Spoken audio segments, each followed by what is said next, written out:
ಬೆಳ್ತಂಗಡಿಯ ಸಾಂಬೋಳಿದ ಯುವಕ ಸುಮಂತನ ಪ್ರಕರಣ ಅಲ್ಲಿ ಸಿ ರಿಪೋರ್ಟಲ್ಲಿ ಕ್ಲೋಸ್ ಆಗಿಬಿಡುತ್ತೆ. ಇದು ನೀವು ನಂಬಲೇಬೇಕು.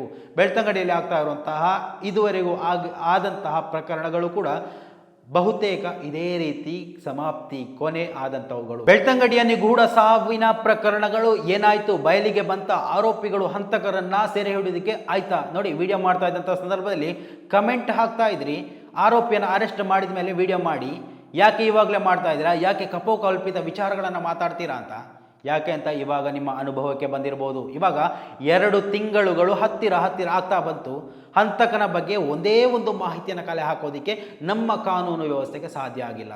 ಸ್ನೇಹಿತರೆ, ಇವತ್ತು ಈ ಒಂದು ವಿಡಿಯೋದಲ್ಲಿ ಇದೇ ವಿಚಾರದ ಬಗ್ಗೆ ವಿಶ್ಲೇಷಣೆ ಮಾಡುವನಿದ್ದೇನೆ. ಖಂಡಿತವಾಗಿಯೂ ಈ ಒಂದು ವಿಡಿಯೋವನ್ನು ನೀವು ಮೊದಲನೇ ಬಾರಿ ವೀಕ್ಷಣೆ ಮಾಡುವವರಾಗಿದ್ದರೆ ಖಂಡಿತವಾಗಿಯೂ ಈ ಒಂದು ಚಾನಲನ್ನು ಸಬ್ಸ್ಕ್ರೈಬ್ ಮಾಡ್ಕೊಂಡು ನೋಡಿ. ಮಾತ್ರ ಅಲ್ಲ, ನಿರಂತರವಾಗಿ ಇಂತಹ ಅಪ್ಡೇಟ್ಗಳನ್ನು ನಿಮ್ಮ ಮುಂದೆ ತರುವಂತಹ ಪ್ರಯತ್ನವನ್ನು ನಾವು ಮಾಡ್ತೀವಿ.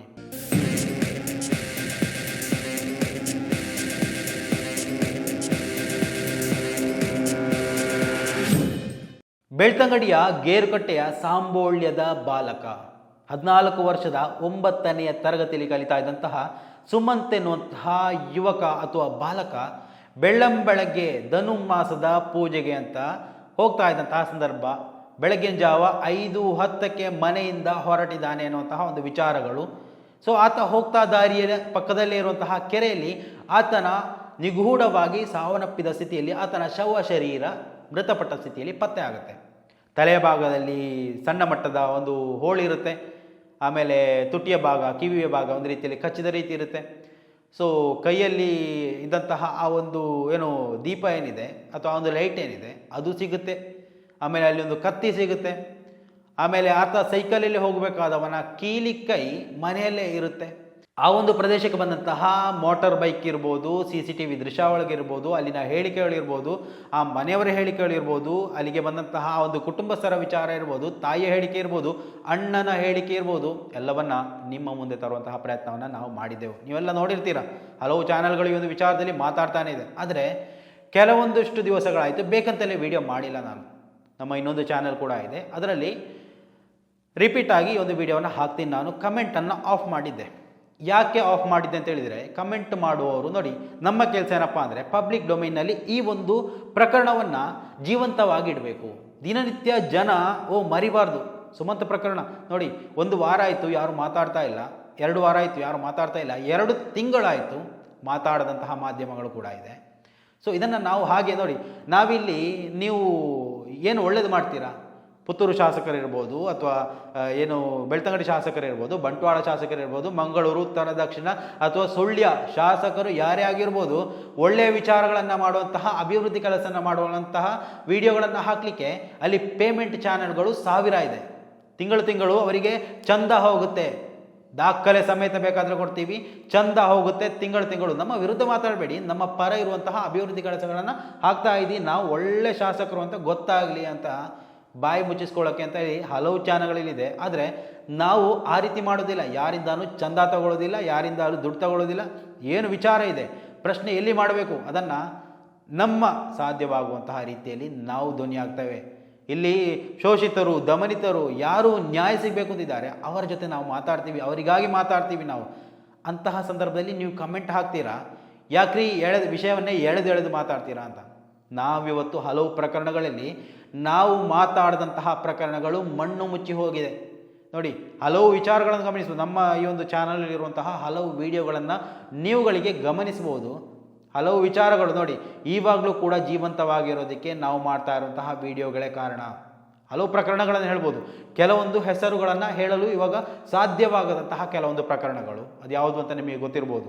ಅಂದರೆ ಆ ಒಂದು ಪ್ರಕರಣದ ಬಗ್ಗೆ ನಾವು ಹೆಸರೆತ್ತಿ ಹೇಳಿದರೆ ನಮಗೆ ನೋಟಿಸ್ ಬರುತ್ತೆ. ಇವತ್ತು ವಿಡಿಯೋ ಮಾಡಿದರೆ ನಾಳೆನೇ ನೋಟಿಸ್ ಬರುತ್ತೆ. ಈಗಾಗಲೇ 300, 400, 500 ವಿಡಿಯೋಗಳನ್ನು ಕಬಳಿಸಿ ಆಗಿದೆ, ಡಿಲೀಟ್ ಮಾಡಲಾಗಿದೆ. ಇನ್ನೂ ನೋಡಿ, ಆ ಒಂದು ಹೆಸರುಗಳು ಅಂದರೆ ಇಂತಿಷ್ಟು ಹೆಸರುಗಳು, ಇಂತಿಷ್ಟು ನಾಮನಿರ್ದೇಶನಗಳು, ಇಂತಿಷ್ಟು ಏನು ಗ್ರಾಮದ ಹೆಸರುಗಳು, ಇಂತಿಷ್ಟು ವ್ಯಕ್ತಿಗಳ ಹೆಸರುಗಳು ಯಾವುದೂ ಕೂಡ ನಮ್ಮ ಬಾಯಿಂದ ಬರಲೇಬಾರ್ದು. ಯಾವ ರೀತಿಯಲ್ಲಿ ಕಾನೂನಾತ್ಮಕವಾಗಿ ಬಾಯಿಗೆ ಬೀಗ ಹಾಕಿಬಿಡ್ತಾರೆ ನೋಡಿ. ನಾವು ಯಾಕೆ ನೋಡಿ, ಒಂದು ಪ್ರಕರಣದ ಬಗ್ಗೆ ಯಾಕೆ ಇವತ್ತು ನಾವು ಮಾತಾಡ್ತಿಲ್ಲ ಅಂತ ಹೇಳಿದರೆ, ಅದಕ್ಕೆ ಬರ್ತಾ ಇರುವಂತಹ ನೋಟಿಸ್ಗಳು, ಆ ಒಂದು ನೋಟಿಸ್ಗಳ ಹಿಂದೆ ನಾವು ಹೋಗಬೇಕು, ವಕಾಲತ್ತು ಹಾಕಬೇಕು, ಆಮೇಲೆ ಕೋರ್ಟು ಕಚೇರಿ ಅಂತ ಅಲೆದಾಡಬೇಕು.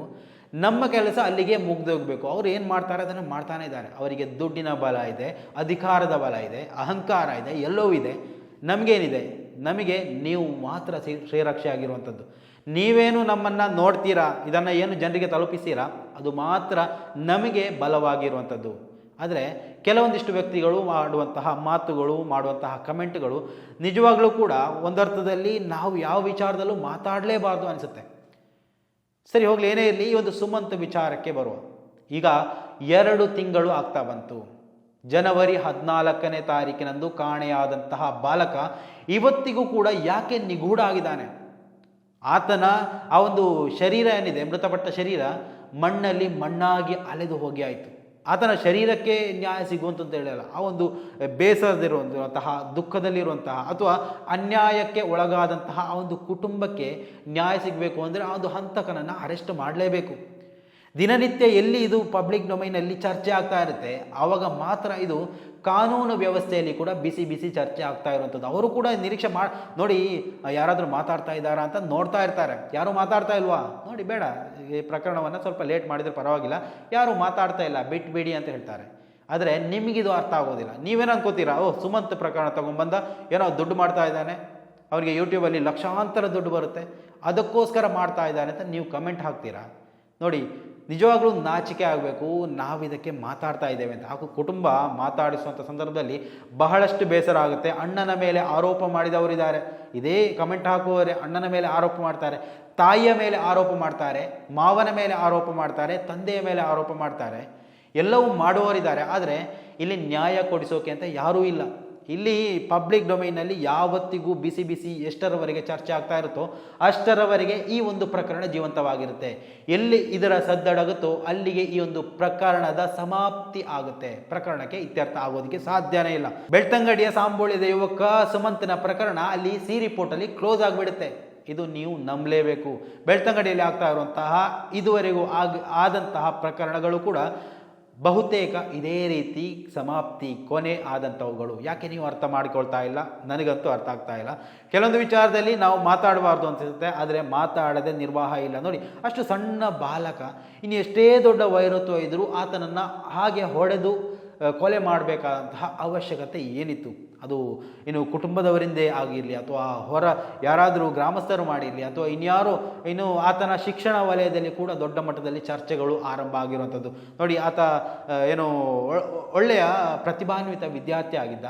ಏನು ಇನ್ನು ಅಂದರೆ ಫೆಬ್ರವರಿ 4-5 ದಿನ ಆ ಒಂದು ದಿನಗಳಲ್ಲಿ ಗುಜರಾತ್ನಲ್ಲಿ ಒಂದು ಪ್ರಾಜೆಕ್ಟ್ ಅಂದರೆ ಸಬ್ಮಿಟ್ ಮಾಡುವಂತಹ ಒಂದು ದೊಡ್ಡ ಕಾರ್ಯಕ್ರಮವೇ ನಡೀತಾ ಇತ್ತು. ಅದರಲ್ಲಿ ಭಾಗವಹಿಸುವವನಿದ್ದ. ಇವೆಲ್ಲದಕ್ಕೂ ತಡೆಯೊಡ್ಬೇಕು ಅಂತ ಯಾರಾದರೂ ಮಾಡಿರ್ಬೋದು.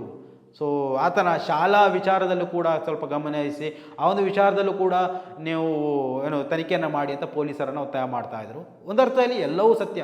4 ಭಾಗಗಳಲ್ಲಿ ತನಿಖೆ ಮಾಡಬೇಕು. ಪೊಲೀಸರು ಈ ಒಂದು ವಿಚಾರವನ್ನು ನೋಡಿ, ನಿದ್ರೆ ಅವಸ್ಥೆಯಲ್ಲಿ ಹೋಗಿ ಕೇಳಿದ್ರು ಪೊಲೀಸರು ಈ ಒಂದು ತನಿಖೆಯಲ್ಲಿ ಚುರುಕಾಗಿರಬೇಕು. ಅಷ್ಟರ ಮಟ್ಟಿಗೆ ನಾವು ಬಿಸಿ ಮುಟ್ಟಿಸ್ತಾ ಇರಬೇಕು. ಆದರೆ ನಾವಿಲ್ಲಿ ಮಾತಾಡ್ತೀವಿ ಅಂತ ಹೇಳುವಾಗ ನಿಮಗೆ ತೊಂದರೆ ಆಗ್ತಾ ಇದ್ದರೆ ಖಂಡಿತವಾಗಿಯೂ ದಯವಿಟ್ಟು ಈ ಒಂದು ವಿಡಿಯೋವನ್ನು ನೋಡಲೇಬೇಡಿ. ಯಾಕೆಂದರೆ ನಿಮ್ಮ ಹತ್ರ ನಾವು ಒತ್ತಾಯ ಮಾಡೋದೇ ಇಲ್ಲ. ಆದರೆ ಆ ಒಂದು ಬಾಲಕನಿಗೆ ನ್ಯಾಯ ಸಿಗಬೇಕು ಅಂದರೆ, ಅಥವಾ ಇನ್ನೂ 10 ಹಲವು ಪ್ರಕರಣಗಳಲ್ಲಿ ಇತ್ಯರ್ಥವಾದಂತಹ ಪ್ರಕರಣಗಳಲ್ಲಿ ಅವರಿಗೆ ನ್ಯಾಯ ಸಿಗಬೇಕು ಅಂದರೆ ನಮ್ಮಂಥವರು ವಿಡಿಯೋ ಮಾಡಲೇಬೇಕು. ಜನಸಾಮಾನ್ಯರಲ್ಲಿ ಇದು ಚರ್ಚೆ ಆಗ್ತಾನೇ ಇರಬೇಕು. ನಾನಿನ್ನು ಕಮೆಂಟ್ ಬಾಕ್ಸನ್ನು ಆಫ್ ಮಾಡೋದೇ ಇಲ್ಲ. ಯಾಕಂತ ಹೇಳಿದರೆ ನೀವು ಏನು ಮಾತಾಡ್ತೀರಾ ಅನ್ನೋದು ನಮಗೂ ಗೊತ್ತಾಗಬೇಕು. ನಿಮ್ಮ ಆ ಒಂದು ಹಿತಾಸಕ್ತಿಗೆ ಅನುಗುಣವಾಗಿ ನೀವು ಈ ಒಂದು ಪ್ರಕರಣದ ಬಗ್ಗೆ ಮಾತಾಡಬೇಕಾ ಬೇಡವಾ ಅನ್ನೋದರ ಬಗ್ಗೆ ತೀರ್ಮಾನವನ್ನು ಕೈಗೊಳ್ತೇನೆ. ಸೊ ಸ್ನೇಹಿತರೆ, ಈ ಒಂದು ವಿಚಾರದಲ್ಲಿ ನೀವು ಕೂಡ ನಿಮ್ಮ ಅಭಿಪ್ರಾಯಗಳನ್ನು ಕಮೆಂಟ್ ಮಾಡಿ. ಮುಂದಿನ ಮಾಹಿತಿಯೊಂದಿಗೆ ಮತ್ತೆ ಭೇಟಿಯಾಗೋಣ. ಅಲ್ಲಿವರೆಗೂ ನಮಸ್ಕಾರ.